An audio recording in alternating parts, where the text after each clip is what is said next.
When I first arrived at my shop, officially, working with my dad and my brothers, I loved to hire new people. It was exciting and really felt great. But one day my dad said to me, you cannot hire one more person until you get to the other thing, which is learning how to fire people. And I know you don't like it, but that's just part of the deal. You have to do both.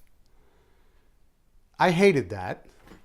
And so I would rush through when I had to let somebody go because I hated it so much. I wouldn't let them talk. I would shut them down. I did everything you should not do when you're letting somebody go.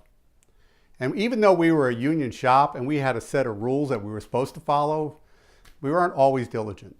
And sometimes what we would do is, they would mess up, we didn't say anything. They'd mess up again, we didn't say anything. They'd mess up again, we didn't say anything. Sound familiar? And then one day they walk in and we go, that's it, you're out of here. Well, we had nothing in their personnel file. And today that's a digital file, same idea. And that's a very dangerous place as an employer. So you don't want to do that. What we learned was there's a thing called the steps of discipline, which we put in place. First time is an informal write-up. Second time is a formal write-up. Third time was a suspension. And fourth time you were gone.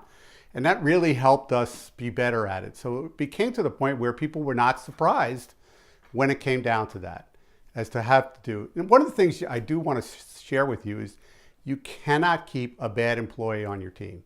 It is demoralizing to the good players that you have. What I call your A and B players, they don't want to be saddled with C and D players. And sometimes that can really be very costly to an ownership to keep a bad employee around. So you need to use these kinds of things. If you want to save an employee, I do have a tip that I will share with you. Pay attention.